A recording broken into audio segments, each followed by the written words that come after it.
Existe um momento na vida em que tudo aquilo que você acreditava simplesmente desmorona. Um momento em que você percebe que estava vivendo uma mentira há anos, confiando nas pessoas erradas e que sua própria ingenuidade quase destruiu a vida de inocentes. Eu vivi esse momento. E ainda hoje, 3 anos depois, acordo de madrugada suando frio, lembrando de cada detalhe daquela descoberta que mudou para sempre minha visão sobre justiça, sobre confiança e, principalmente, sobre como o mal pode se disfarçar perfeitamente de bem. Meu nome é Bruno Alves Montenegro, tenho 48 anos agora e durante 15 anos da minha vida acreditei piamente que estava do lado certo da lei. Trabalhei como detetive na Polícia Civil de São Paulo, sempre com muito orgulho do distintivo que carregava no peito. Cresci numa família simples em Santo André. Meu pai era metalúrgico, minha mãe costureira, e desde pequeno sonhava em ser policial. Não pelo glamour que os filmes mostram, mas porque realmente acreditava que poderia fazer diferença na vida das pessoas, que poderia proteger os inocentes e prender os culpados, que o mundo tinha uma linha clara separando o bem do mal. Como eu estava enganado. Durante esses 15 anos, trabalhei em centenas de casos. Vi coisas que me marcaram para sempre, situações que me fizeram questionar a humanidade, mas sempre mantive minha fé no sistema. Sempre acreditei que, no final das contas, a justiça prevaleceria. E uma das pessoas que mais admirava nessa jornada era minha chefe direta, a delegada Camila Ferreira Brandão, uma mulher inteligente, determinada, que havia chegado onde poucos conseguiam. Formada pela USP, vinha de uma família tradicional de Moema e tinha uma capacidade investigativa que eu considerava genial. Camila era o tipo de pessoa que inspirava respeito. Chegava sempre impecável ao trabalho, conhecia cada artigo do Código Penal de cor e tinha uma forma de analisar casos que deixava todos nós impressionados. Ela conseguia enxergar detalhes que passavam despercebidos pelo resto da equipe, fazia conexões que pareciam impossíveis e resolvia casos que outros colegas consideravam perdidos. Em várias ocasiões, eu a vi trabalhar até tarde, estudando cada pedaço de evidência, cada depoimento, cada fotografia da cena do crime. Era dedicação pura. Lembro da primeira vez que trabalhamos juntos num caso complexo. Foi um homicídio em Vila Madalena. Vítima era um empresário que havia sido morto dentro do próprio apartamento. Não havia sinais de arrombamento, nenhuma digital suspeita, nenhuma pista óbvia. O caso estava parado há semanas quando Camila assumiu a investigação. Em menos de uma semana, ela havia identificado o assassino, um sócio da vítima que tinha acesso às chaves e conhecia a rotina. A forma como ela montou o quebra-cabeças foi impressionante. Analisou movimentações bancárias, cruzou dados de telefone, estudou o comportamento do suspeito em interrogatórios anteriores. Foi um trabalho de mestre. Casos como esse se repetiam constantemente. Camila sempre tinha aquela intuição certeira, sempre sabia onde procurar, sempre fazia as perguntas certas. Eu atribuía isso à experiência dela, ao fato de ter estudado criminologia a fundo, de entender a mente criminosa melhor que qualquer um de nós. Ela frequentemente dizia que para pegar um criminoso você precisa pensar como um criminoso. E realmente parecia que ela conseguia entrar na cabeça dos assassinos de uma forma que beirava o sobrenatural. A verdade é que eu a idolatrava profissionalmente. Via nela tudo aquilo que gostaria de ser como investigador. Ela era minha referência, minha mentora, alguém em quem eu confiava completamente. Quando ela dizia que deveríamos seguir determinada linha de investigação, eu seguia sem questionar. Quando ela descartava uma pista, eu também descartava. Sua palavra era lei para mim, e eu acreditava piamente que estava aprendendo com a melhor. Nosso relacionamento profissional era excelente. Ela me respeitava como detetive, sempre pedia minha opinião sobre os casos, me incluía nas estratégias mais importantes. Eu me sentia valorizado, parte de algo maior. Tínhamos longas conversas sobre técnicas investigativas, sobre psicologia criminal, sobre os desafios de fazer justiça num mundo cada vez mais complexo. Camila tinha uma forma de falar sobre o trabalho que me inspirava, que me fazia acreditar que realmente estávamos fazendo diferença. Claro que, como qualquer pessoa, ela tinha seus momentos de estresse. Às vezes ficava mais fechada, mais introspectiva, principalmente quando algum caso não estava andando como esperado. Mas eu atribuía isso à pressão do cargo, à responsabilidade de liderar uma equipe, aos prazos que a corregedoria impunha. Nunca imaginei que pudesse haver algo mais sinistro por trás daqueles momentos de tensão. Durante todos esses anos, nunca me passou pela cabeça questionar seus métodos ou suas motivações. Por que questionaria? Os resultados falavam por si só. Nossa taxa de resolução de casos era uma das melhores da divisão e grande parte do mérito era dela.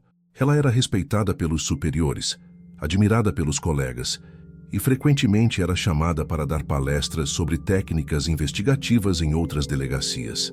Mas então chegou aquele caso. O caso que mudaria tudo. O caso do entregador serial killer que aterrorizava São Paulo. E foi nesse caso que eu comecei a notar pequenas coisas que, isoladamente, não significavam nada, mas que juntas começaram a formar um padrão perturbador. Pequenos detalhes que minha admiração cega havia me impedido de enxergar antes. Me conta aí nos comentários de onde você está assistindo, porque o que vou revelar a partir de agora vai chocar qualquer pessoa, independente de onde more. E já aproveita para se inscrever no canal Curiosidades Obscuras, porque você nunca ouviu uma história como essa. O que descobri sobre minha própria chefe não apenas mudou minha vida, mas quase custou a vida de pessoas inocentes. E tudo começou com um caso que parecia mais um entre tantos outros. O caso chegou até nossa delegacia numa manhã fria de junho. Eu lembro exatamente do dia porque era aniversário da minha filha e eu estava pensando se conseguiria sair mais cedo para a festa dela quando o telefone tocou. Do outro lado da linha, uma voz nervosa de um investigador da Zona Leste me passou os primeiros detalhes. Mais um corpo havia sido encontrado, dessa vez na Vila Formosa. Era a quinta vítima em 2 meses, todas com o mesmo padrão. Mulheres jovens mortas em seus apartamentos após receberem uma entrega que nunca haviam pedido. Quando cheguei na cena do crime, Camila já estava lá. Isso me chamou a atenção, porque normalmente ela chegava depois que a perícia inicial havia sido feita. Mas dessa vez ela estava agachada ao lado do corpo, observando cada detalhe com uma intensidade que nunca tinha visto antes. Seus olhos brilhavam de uma forma estranha, como se estivesse genuinamente fascinada pelo que via. Na época, interpretei isso como dedicação profissional extrema. A vítima se chamava Juliana, tinha 26 anos, trabalhava como designer gráfica e morava sozinha. Segundo os vizinhos, ela havia recebido uma entrega por volta das 10 da noite anterior. O porteiro disse que o entregador parecia normal, usava equipamentos de uma conhecida empresa de delivery, tinha a mochila térmica e tudo mais.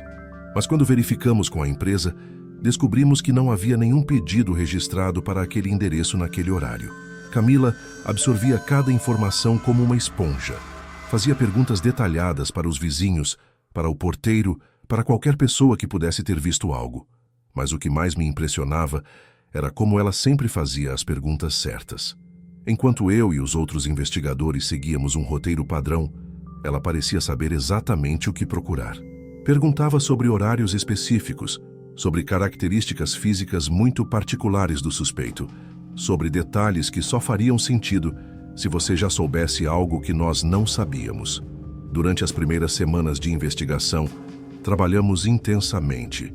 Analisamos câmeras de segurança de dezenas de prédios, entrevistamos centenas de entregadores, cruzamos dados de todos os aplicativos de delivery da cidade. Era um trabalho exaustivo, e eu começava a ficar desanimado com a falta de pistas concretas. Mas Camila permanecia otimista, sempre dizendo que estávamos no caminho certo, que era questão de tempo até encontrarmos nosso homem. Foi então que ela começou a desenvolver sua teoria sobre o perfil do assassino. Segundo ela, tratava-se de alguém jovem, inteligente, que conhecia bem a tecnologia dos aplicativos e tinha algum conhecimento sobre investigação criminal. Disse que ele provavelmente estudava nossos métodos, acompanhava o noticiário sobre o caso e sempre estava um passo à frente porque entendia como pensávamos. Na época, achei uma análise brilhante. Hoje sei que era algo muito mais sinistro. O terceiro assassinato aconteceu em Pinheiros, numa rua que eu conhecia bem porque minha ex-esposa morava ali perto. A vítima era uma estudante de medicina e dessa vez tivemos mais sorte com as câmeras de segurança. Conseguimos imagens do suspeito entrando no prédio, mas a qualidade era ruim e não dava para identificar o rosto claramente. Mesmo assim, Camila passou horas analisando aquelas imagens, ampliando cada frame, estudando a postura, os gestos, a forma de caminhar. Durante uma dessas sessões de análise, eu fiz um comentário casual sobre como o assassino parecia confortável naquele ambiente, como se conhecesse bem o bairro. Camila imediatamente concordou e disse que ele provavelmente morava ou trabalhava na região. Sugeriu que focássemos nossa busca em entregadores que atuavam especificamente naquela área. Foi uma sugestão lógica, mas algo na forma como ela disse me incomodou. Era como se ela já soubesse disso antes mesmo de eu mencionar. Nos dias seguintes, começamos a investigar entregadores da região de Pinheiros. Entrevistamos dezenas deles, checamos antecedentes, analisamos rotas de trabalho.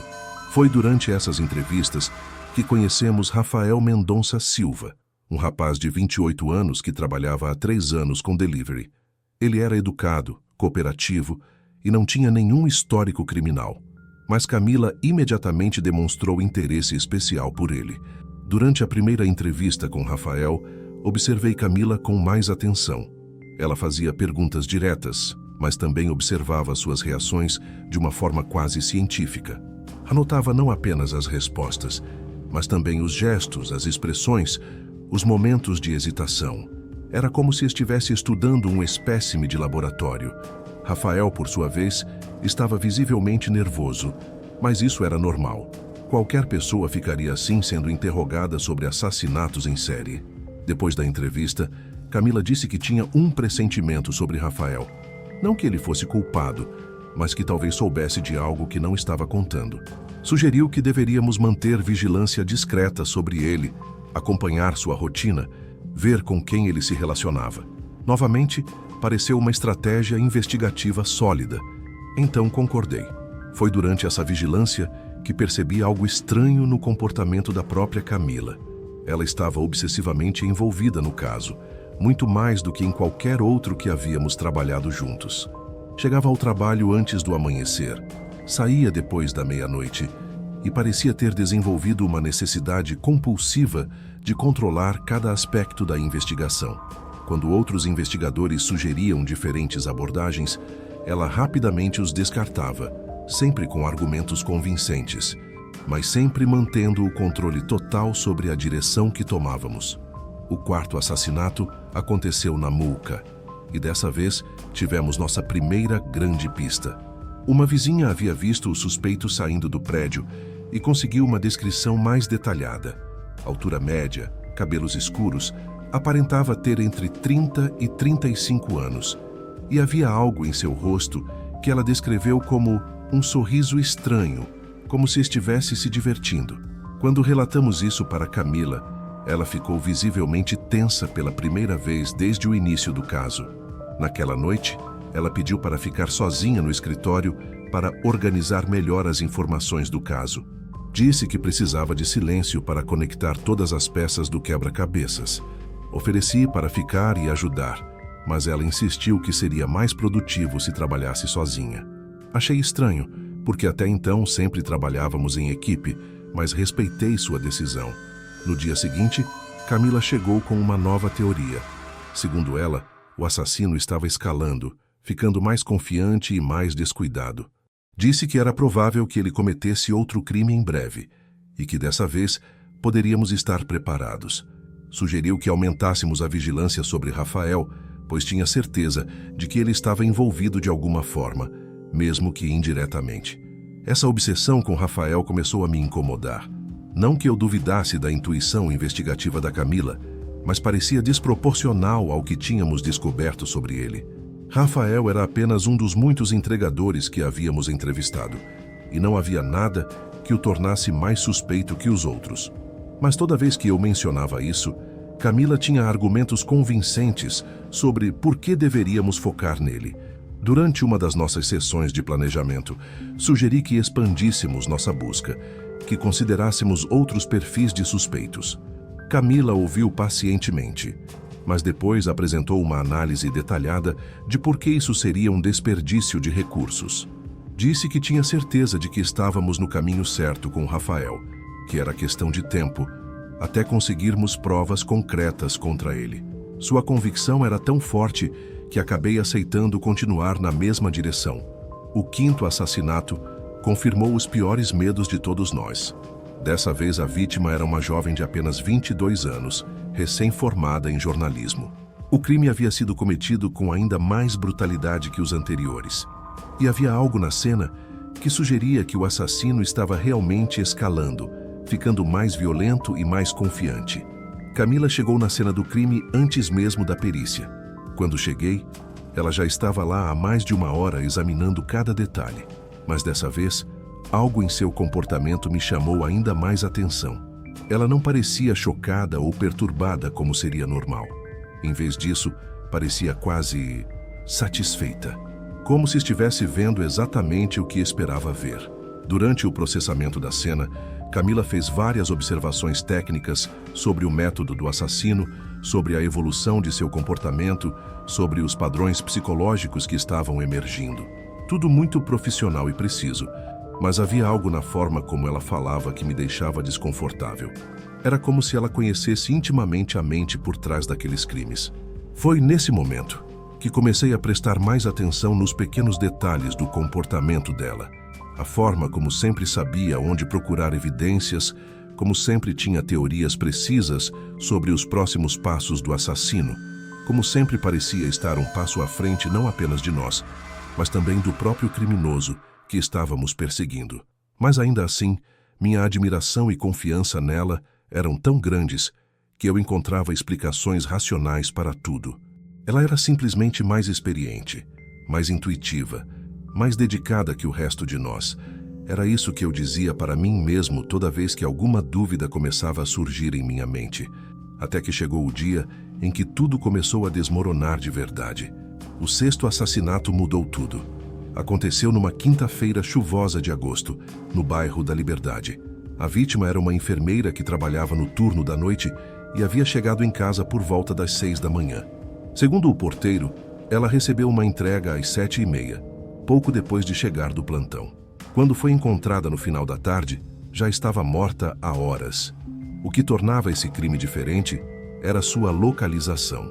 Todos os assassinatos anteriores haviam acontecido na zona oeste ou sul da cidade, mas esse estava bem no centro, numa região que não seguia o padrão geográfico que havíamos estabelecido. Quando mencionei isso para Camila, esperava vê-la surpresa ou pelo menos intrigada com essa mudança no comportamento do assassino. Mas sua reação foi completamente diferente. Ela apenas assentiu com a cabeça, como se já esperasse por isso. Disse que era natural que ele expandisse sua área de atuação, que era um sinal de que estava ficando mais confiante. Mas quando perguntei como ela havia chegado a essa conclusão, ela deu uma explicação vaga sobre padrões comportamentais de serial killers. Algo não batia. Como ela podia prever com tanta precisão os movimentos de alguém que supostamente não conhecíamos? Naquela mesma tarde, depois de processar a cena do crime, Camila sugeriu que focássemos ainda mais nossa atenção em Rafael. Disse que tinha certeza de que ele estava envolvido e que precisávamos pressioná-lo mais durante os interrogatórios.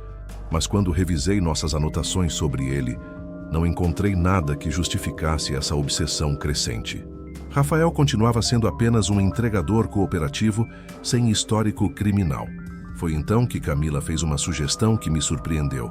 Disse que queria interrogar Rafael sozinha, sem minha presença ou de qualquer outro investigador.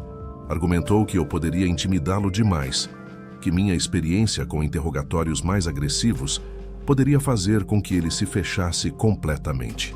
Disse que precisava de uma abordagem mais sutil, mais psicológica. Inicialmente, resisti à ideia. Em 15 anos de carreira, jamais havia visto um investigador principal preferir trabalhar sozinho em interrogatórios tão importantes.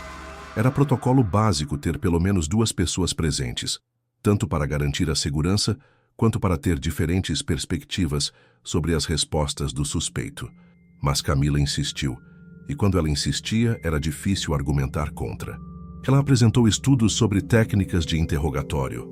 Citou casos similares, onde a abordagem individual havia sido mais eficaz, e até mesmo mencionou sua especialização em psicologia criminal. Todos os argumentos eram válidos tecnicamente, mas algo em meu instinto gritava que aquilo estava errado. Infelizmente, meu respeito por sua competência profissional falou mais alto que minha intuição. O primeiro interrogatório solo aconteceu numa sexta-feira à tarde. Camila passou quase 3 horas sozinha com Rafael na sala de interrogatório. Quando saiu, parecia estranhamente satisfeita, mas disse que Rafael havia sido evasivo e que precisaria de mais sessões para quebrar suas defesas psicológicas. Pediu para ver a gravação, mas Camila disse que havia tido problemas técnicos com o equipamento e que infelizmente a sessão não havia sido registrada. Isso deveria ter sido um sinal de alerta imenso para mim. Problemas técnicos com equipamentos de gravação eram raros e sempre reportados imediatamente para a corregedoria. Mas Camila explicou que havia chamado a equipe técnica, que eles estavam trabalhando no problema e que nas próximas sessões tudo funcionaria normalmente. Novamente encontrei uma explicação racional para algo que deveria ter me preocupado muito mais. Durante os dias seguintes, observei mudanças sutis no comportamento de Rafael. Ele parecia mais nervoso, mais agitado, como se algo o estivesse perturbando profundamente. Quando perguntei para Camila sobre o progresso dos interrogatórios, ela disse que estava fazendo pressão psicológica calculada, que era normal que ele ficasse mais ansioso conforme se sentia encurralado. Mas havia algo mais que me incomodava. Rafael começou a me procurar durante seus intervalos, querendo conversar sobre coisas aleatórias: futebol, o tempo, notícias gerais.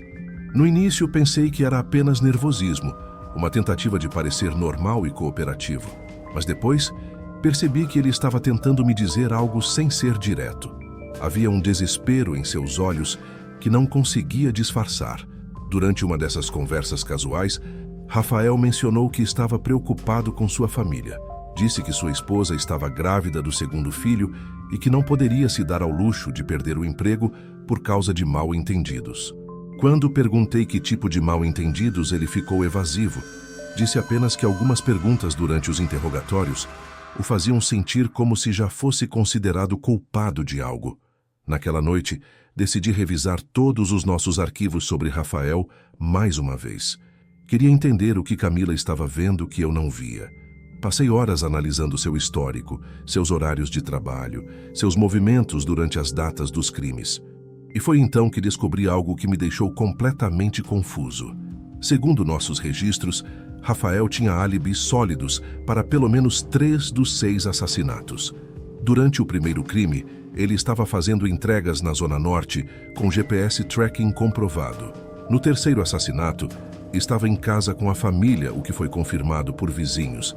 E no quinto crime, estava numa consulta médica com sua esposa grávida, com comprovante hospitalar. Como Camila não havia notado isso? Como uma investigadora experiente, havia perdido informações tão básicas. Quando levei essas descobertas para ela na manhã seguinte, sua reação foi ainda mais estranha. Em vez de ficar surpresa ou satisfeita por ter informações que poderiam inocentar Rafael, ela pareceu irritada. Disse que álibis podiam ser forjados, que pessoas mentiam para proteger parentes, que documentos podiam ser falsificados. Argumentou que precisávamos focar no quadro geral, não em detalhes isolados que poderiam nos distrair da verdade maior. Mas seus argumentos pareciam forçados, como se ela estivesse tentando convencer a si mesma tanto quanto a mim.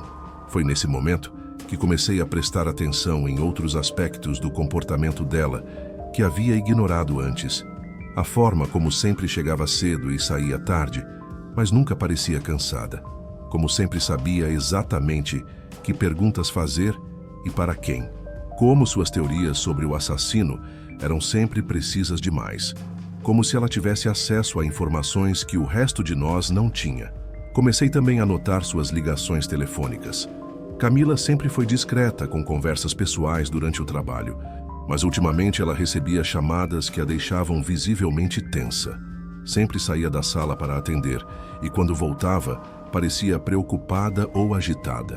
Quando perguntava se estava tudo bem, Ela sempre dizia que eram questões familiares ou problemas administrativos. Uma dessas ligações aconteceu durante nossa análise de evidências do sexto crime. Estávamos revisando fotografias da cena quando o celular dela tocou.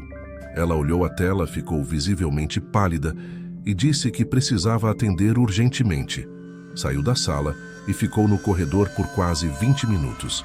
Quando voltou, estava claramente abalada, mas disse apenas que sua mãe estava com problemas de saúde. Naquela tarde, aconteceu algo que deveria ter me alertado definitivamente. Estávamos organizando a operação de vigilância noturna quando Camila sugeriu que eu ficasse responsável pela Zona Leste enquanto ela cobriria a Zona Oeste sozinha. Argumentou que seria mais eficiente dividir nossos recursos dessa forma. Mas a Zona Oeste era exatamente onde todos os crimes anteriores haviam acontecido, exceto o último, porque ela queria trabalhar sozinha justamente na área mais perigosa.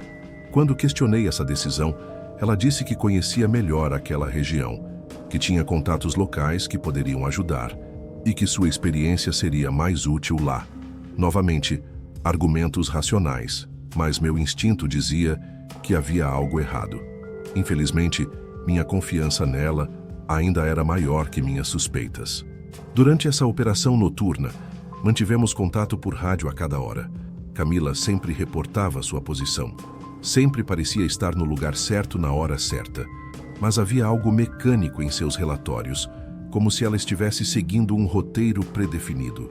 E em 2 ocasiões, quando tentei fazer contato fora do horário programado, ela demorou vários minutos para responder, sempre com desculpas sobre problemas de sinal ou estar em área de cobertura ruim. A operação não resultou em nada concreto, mas Camila voltou com mais teorias sobre o comportamento do assassino. Disse que havia notado padrões de movimento na região, que tinha certeza de que ele estava planejando outro ataque em breve.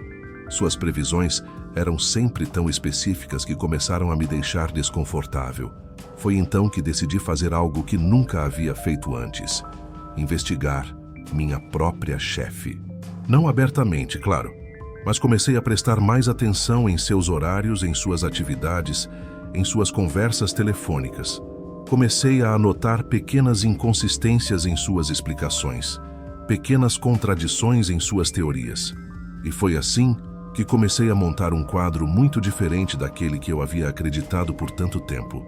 Um quadro que sugeria que a pessoa em quem eu mais confiava poderia ser exatamente a pessoa que eu deveria temer.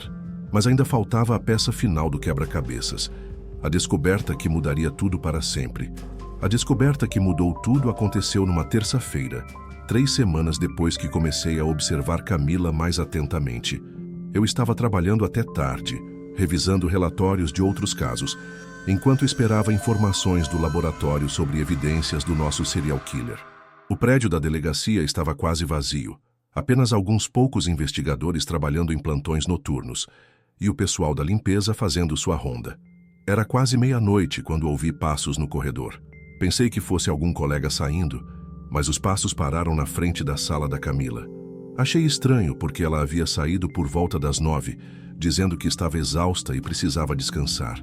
Levantei da minha mesa e caminhei até a porta do meu escritório para ver quem era. Para minha surpresa, era a própria Camila. Ela havia voltado e estava entrando em sua sala com muito cuidado, olhando para os lados como se quisesse ter certeza de que ninguém a via. Algo em seu comportamento me alertou imediatamente. Por que ela voltaria tão tarde? E por que parecia tão furtiva? Decidi ficar observando, escondido atrás da porta entreaberta do meu escritório. Camila acendeu apenas a luminária de mesa, mantendo o resto da sala no escuro. Sentou-se em sua cadeira e pegou o celular. Mesmo à distância, pude perceber que suas mãos tremiam ligeiramente enquanto discava um número. A ligação durou apenas alguns segundos antes de alguém atender do outro lado. E então, eu ouvi algo que gelou meu sangue. Mesmo falando baixo, consegui captar algumas palavras da conversa. Não, você não pode fazer isso ainda. A investigação está muito quente. Precisa esperar pelo menos mais 2 semanas. Meu coração disparou. Com quem ela estava falando? E sobre o que não podia ser feito ainda? Tentei me aproximar mais, mas tinha medo de fazer barulho e ser descoberto. A conversa continuou por mais alguns minutos, sempre em tom baixo e urgente. O Rafael está começando a suspeitar de alguma coisa. Ele fez perguntas estranhas hoje durante o interrogatório. Não posso eliminá-lo ainda, seria óbvio demais. Eliminar? Ela havia dito eliminar? Minha mente começou a processar o que estava ouvindo, mas era difícil aceitar. A palavra eliminar no contexto de uma investigação criminal poderia ter vários significados, mas o tom da voz dela, a furtividade da ligação, tudo sugeria algo muito mais sinistro. A conversa continuou e consegui captar mais fragmentos. A próxima tem que ser diferente, longe da Zona Oeste. Talvez Tatuapé ou Vila Formosa. Sim, eu sei onde ele mora. Posso dar o endereço depois. Minha respiração ficou pesada. Ela estava falando sobre uma próxima vítima. E como ela sabia onde alguém morava? De quem ela estava falando? As peças começaram a se encaixar em minha mente de uma forma aterrorizante. Não se preocupe com as evidências, eu cuido disso. Já fiz antes, posso fazer de novo. O importante é manter o padrão, mas mudar a localização.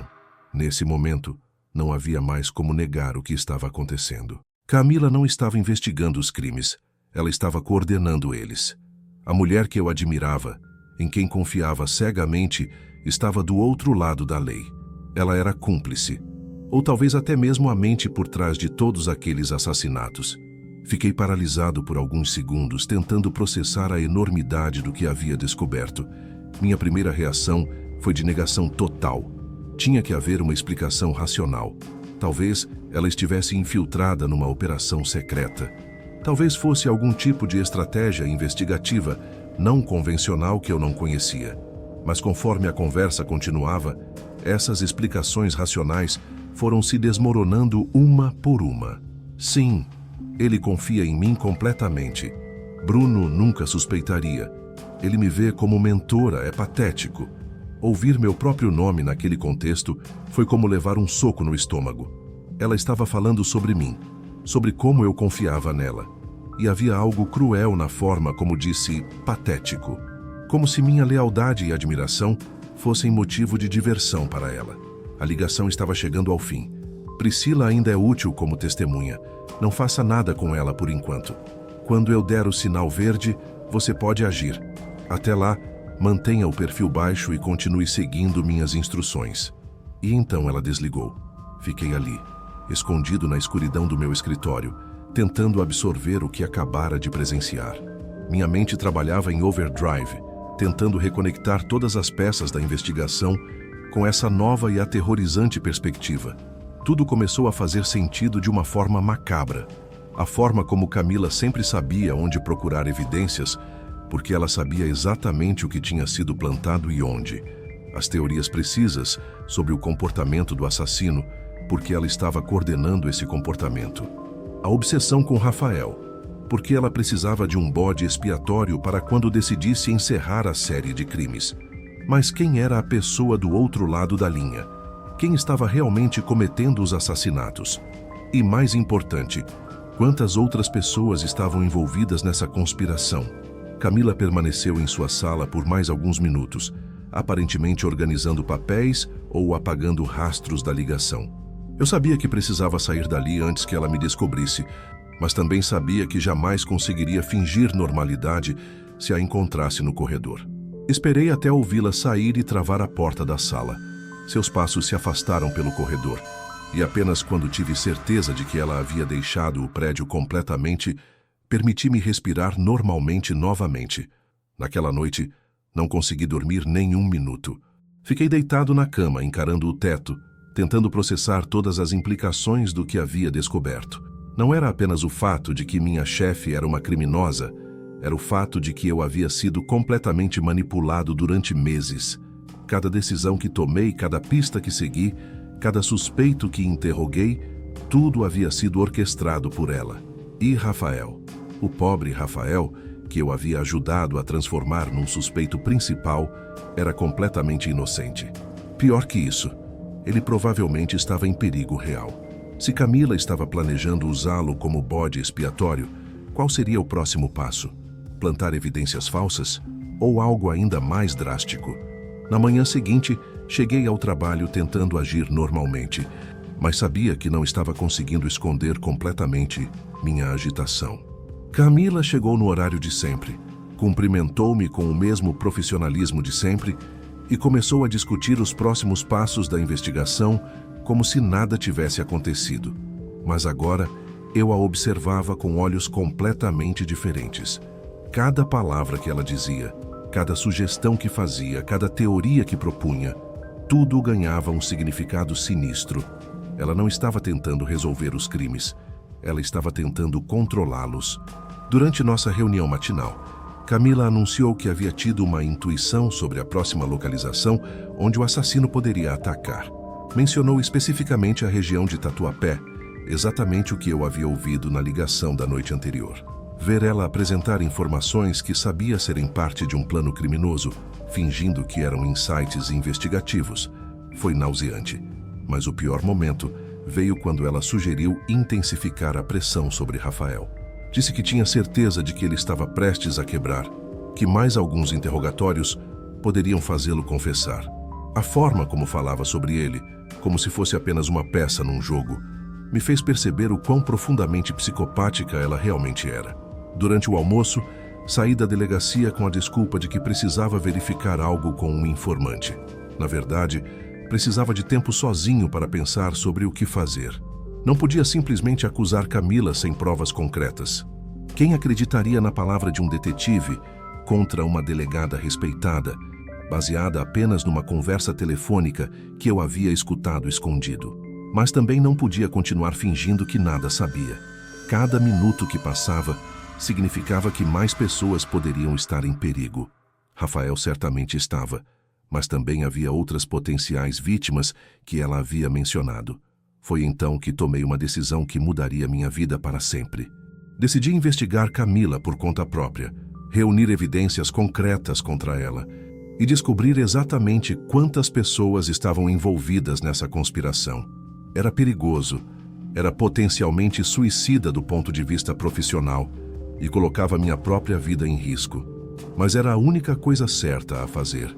Comecei naquela mesma tarde, aproveitando que Camila havia saído para uma reunião com os superiores. Acessei discretamente alguns arquivos do computador dela, procurei por padrões em suas ligações telefônicas e comecei a mapear seus movimentos nos dias dos crimes. E o que descobri foi ainda mais chocante do que eu imaginava. O que descobri nos computadores e arquivos de Camila nas semanas seguintes destruiu completamente qualquer resquício de esperança de que pudesse haver uma explicação inocente para tudo aquilo. Trabalhando sempre que ela saía para reuniões ou audiências, conseguia acessar seus e-mails pessoais, seu histórico de ligações e até mesmo algumas pastas ocultas em seu computador.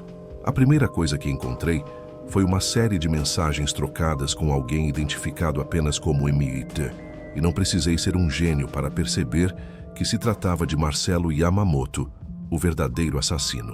As mensagens datavam de quase um ano antes do primeiro crime e mostravam como o relacionamento entre eles havia evoluído de fascínio intelectual para cumplicidade criminal. Nas primeiras mensagens, eles discutiam teoria criminológica, perfis psicológicos de serial killers famosos e métodos de investigação. Camila se apresentava como especialista em mente criminosa, enquanto Marcelo demonstrava um conhecimento perturbador sobre técnicas de assassinato e formas de evitar detecção. O que começou como troca acadêmica foi gradualmente se transformando em algo muito mais sinistro. Foi numa mensagem de março do ano anterior que vi a primeira sugestão explícita. Camila escreveu: "Você tem o perfil perfeito e o conhecimento técnico. Eu tenho acesso privilegiado à investigação. Juntos poderíamos criar o crime perfeito, uma série que nunca seria resolvida porque eu controlaria cada aspecto da busca." A resposta de Marcelo foi igualmente chocante. "É tentador. Sempre me perguntei se conseguiria executar o que estudei teoricamente. Com você protegendo nossa operação, seria impossível ser pego." Conforme lia essas mensagens, minha náusea só aumentava. Não era apenas cumplicidade. Camila havia sido a mentora intelectual de toda a operação. Ela havia transformado Marcelo, de um estudioso de criminologia, em um assassino real. As mensagens seguintes detalhavam o planejamento meticuloso de cada crime. Camila fornecia informações sobre padrões de policiamento, horários de ronda, áreas com menor cobertura de câmeras. Marcelo, por sua vez, relatava suas observações das vítimas potenciais, suas rotinas, seus pontos fracos de segurança. O que mais me perturbou foi descobrir como eles escolhiam as vítimas. Não era aleatório como assumíamos. Camila tinha acesso a relatórios de ocorrência, sabia quais mulheres haviam registrado casos de stalking ou assédio recentemente. Elas escolhiam especificamente vítimas que já se sentiam vulneráveis, que já tinham medo de serem perseguidas. Era uma crueldade calculada que ia além do assassinato. Eles se alimentavam do terror que suas vítimas já sentiam. Mas foi quando encontrei a pasta marcada como Projeto R que compreendi completamente a extensão da manipulação que sofri. R era Rafael, e aquela pasta continha um plano detalhado para transformá-lo no bode expiatório perfeito. Camila havia estudado o perfil de Rafael meses antes de ele se tornar nosso foco principal. Sabia sobre sua situação financeira, sobre a gravidez da esposa, sobre sua necessidade de manter o emprego a qualquer custo. Sabia que ele seria cooperativo durante interrogatórios, que não teria recursos para uma defesa legal adequada e que sua condição de entregador o tornaria um suspeito plausível. O plano era diabólico em sua simplicidade. Após cometer mais alguns assassinatos, eles plantariam evidências no apartamento de Rafael, criariam uma narrativa convincente sobre sua transformação em serial killer e encerrariam a operação com Marcelo livre e Rafael condenado por crimes que não cometeu. Mas o que mais me revoltou foi descobrir como minha própria confiança havia sido weaponizada contra mim. Numa das mensagens, Camila escreveu: "Bruno é perfeito para nossos propósitos. Ele me idolatra profissionalmente e jamais questionaria minhas decisões. Posso direcioná-lo para qualquer conclusão que eu quiser e ele seguirá cegamente." Marcelo respondeu: "E se ele começar a suspeitar?" "Impossível. Ele me vê como mentora. Mesmo que começasse a ter dúvidas, encontraria formas de racionalizá-las. É patético como alguns homens confundem admiração profissional com lealdade cega." Ler isso foi como ser esfaqueado.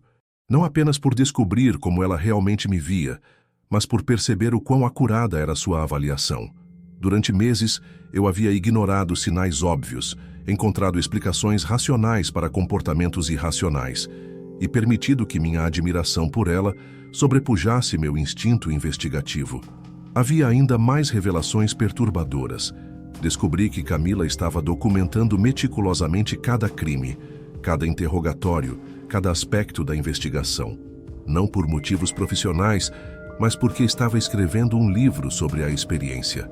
Um livro que planejava publicar anos depois, quando os crimes fossem considerados casos arquivados. Ela havia intitulado o manuscrito de Por Dentro da Mente Criminal, Memórias de uma Investigação, e pretendia apresentá-lo como um estudo de caso sobre como resolver crimes complexos. A ironia macabra era que ela descreveria como uma investigadora brilhante desvendou uma série de assassinatos que ela mesma havia orquestrado. Mas a descoberta mais chocante veio quando encontrei registros de crimes anteriores. O caso dos entregadores não era o primeiro. Havia evidências de que Camila havia manipulado pelo menos 3 outras investigações importantes nos últimos 5 anos, sempre protegendo criminosos em troca de informações, dinheiro ou simplesmente pelo prazer sádico de controlar o sistema. Um caso envolvia um esquema de lavagem de dinheiro, onde ela havia deliberadamente direcionado a investigação para longe dos verdadeiros culpados. Outro era sobre uma rede de tráfico, onde ela havia alertado os criminosos sobre operações policiais planejadas. E havia ainda um caso de homicídio, onde ela havia plantado evidências falsas para proteger o verdadeiro assassino, que aparentemente era alguém com quem mantinha relacionamento pessoal. Camila não era apenas corrupta, ela era uma serial killer intelectual, alguém que obtinha prazer psicopático em manipular o sistema de justiça de dentro para fora. Enquanto compilava todas essas evidências, mantinha minha rotina normal no trabalho, fingindo que nada havia mudado. Mas cada interação com Camila se tornou uma tortura psicológica. Quando ela fazia suas sugestões investigativas, eu sabia que estava sendo manipulado. Quando ela demonstrava preocupação com as vítimas, eu sabia que era teatro. Quando ela elogiava meu trabalho, eu sabia que estava zombando internamente da minha ingenuidade. O momento mais difícil foi quando ela sugeriu que eu liderasse mais um interrogatório com Rafael. Disse que eu tinha desenvolvido um rapport especial com ele e que poderia ser mais eficaz em quebrar suas defesas. Ver aquele homem inocente, pai de família, sendo sistematicamente destruído por uma investigação fraudulenta, enquanto eu fingia estar do lado da justiça, foi quase insuportável. Foi durante esse interrogatório que Rafael finalmente tentou me dizer diretamente o que estava acontecendo. Com lágrimas nos olhos, ele disse: "Detetive Bruno, eu juro pela vida dos meus filhos que não matei ninguém. E tem algo estranho acontecendo aqui. A delegada Camila, ela faz perguntas que ela já sabe as respostas, como se soubesse coisas sobre os crimes que ninguém deveria saber." Naquele momento, quase quebrei. Quase confessei tudo, quase pedi desculpas, quase prometi que o protegeria. Mas sabia que ainda não tinha evidências suficientes para garantir uma condenação contra Camila e Marcelo. Se eu revelasse minha descoberta prematuramente, eles poderiam destruir provas, eliminar testemunhas, ou até mesmo fazer Rafael desaparecer antes que pudesse testemunhar. Então fiz a coisa mais difícil da minha carreira. Olhei nos olhos daquele homem inocente e menti. Disse que era normal que se sentisse perseguido, que era parte do processo investigativo e que se realmente fosse inocente, a verdade apareceria eventualmente. Mas por dentro, fiz uma promessa para Rafael e para mim mesmo. Faria qualquer coisa necessária para expor a verdade e garantir que os verdadeiros culpados pagassem por seus crimes. 2 semanas depois, finalmente tive evidências suficientes para agir. Havia compilado mensagens, registros telefônicos, movimentações bancárias suspeitas e até mesmo conseguido uma gravação de uma ligação entre Camila e Marcelo, onde discutiam explicitamente o próximo assassinato. Levei tudo para a corregedoria, diretamente para o corregedor-geral, pulando toda a hierarquia intermediária que poderia ter sido comprometida. A investigação interna foi rápida e conclusiva. Em menos de uma semana, tanto Camila quanto Marcelo foram presos. O julgamento foi um circo midiático. A imprensa não conseguia acreditar que uma delegada respeitada havia orquestrado uma série de assassinatos que ela mesma investigava. Camila tentou alegar insanidade temporária, depois tentou culpar Marcelo exclusivamente e, finalmente, tentou argumentar que estava conduzindo uma operação secreta não autorizada. Nada funcionou. As evidências eram conclusivas demais, e meu testemunho como investigador que a desmascarou foi devastador para sua defesa. Ambos foram condenados à prisão perpétua. Rafael foi completamente exonerado e recebeu uma indenização substancial do Estado por danos morais. Mas sei que as marcas psicológicas daquela experiência ficarão com ele para sempre. Quanto a mim, nunca mais consegui confiar completamente em colegas de trabalho. A descoberta de que havia sido manipulado tão completamente por alguém que admirava me mudou fundamentalmente. Aposentei-me poucos anos depois, incapaz de continuar numa profissão onde a confiança mútua é essencial. Hoje, Camila ainda está presa e, segundo soube, continua tentando manipular psicologicamente outros detentos e até mesmo guardas. Marcelo morreu na prisão 2 anos após a condenação, aparentemente suicídio, embora sempre suspeitei que Camila havia encontrado uma forma de alcançá-lo mesmo atrás das grades. A verdade é que os monstros raramente têm a cara que esperamos.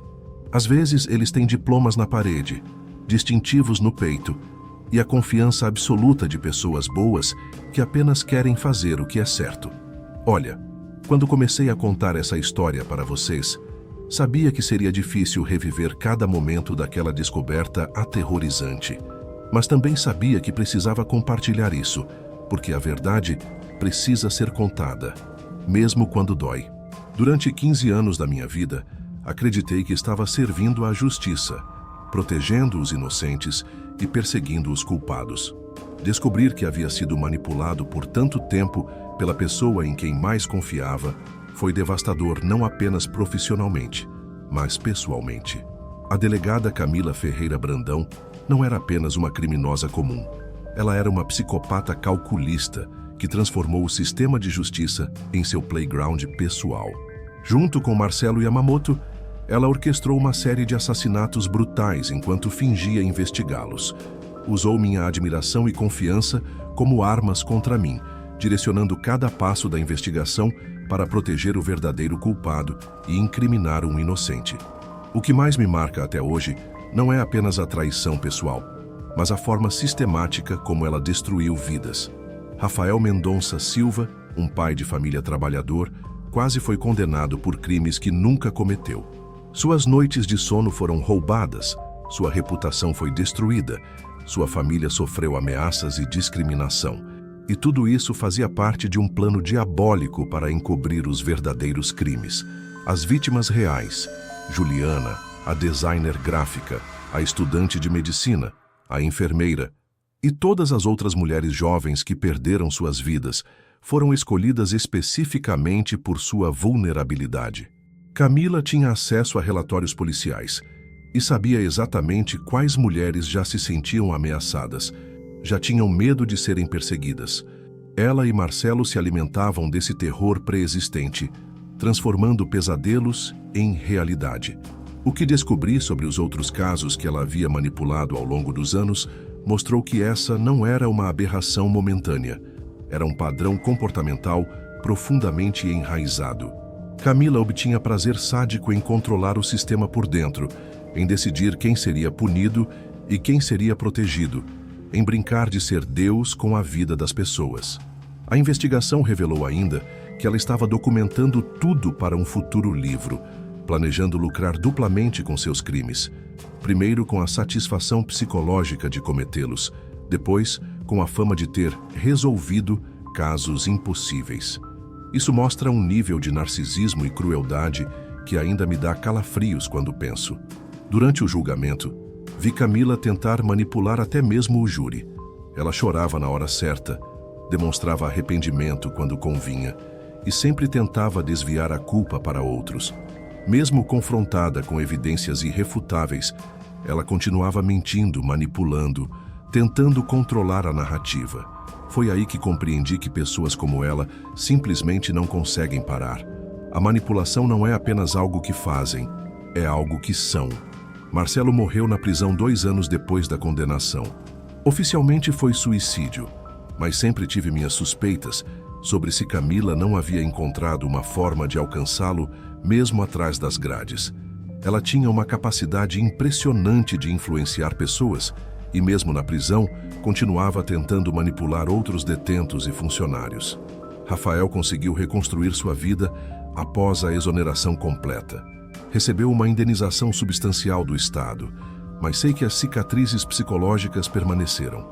Ele me procurou alguns meses depois do julgamento para agradecer por ter exposto a verdade, mas pude ver em seus olhos que a experiência o havia mudado para sempre. A confiança nas instituições, a fé na justiça, tudo isso havia sido abalado de forma irreversível. Quanto a mim, nunca mais consegui trabalhar da mesma forma. A descoberta de que havia sido enganado tão completamente por alguém que considerava minha mentora me fez questionar cada instinto, cada julgamento, cada decisão que eu tomava. Como posso confiar na minha capacidade de avaliar pessoas se fui tão completamente ludibriado por tanto tempo? Aposentei-me da polícia poucos anos depois, incapaz de continuar numa profissão onde a confiança mútua é absolutamente essencial. Passei anos em terapia, tentando processar não apenas a traição, mas também a culpa de ter contribuído involuntariamente para a perseguição de um inocente.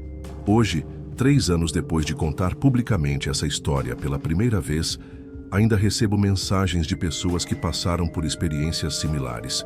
Pessoas que descobriram que alguém em quem confiavam completamente as estava manipulando, usando, destruindo por dentro. E o que sempre digo para essas pessoas é: não se culpem pela confiança que depositaram em alguém que não merecia. A culpa não é de quem confia, mas de quem abusa dessa confiança. A verdade é que os monstros raramente têm a cara que esperamos. Eles não usam máscaras assustadoras ou ameaçam abertamente. Eles sorriem, conquistam nossa admiração, ganham nossa confiança e depois usam tudo isso contra nós.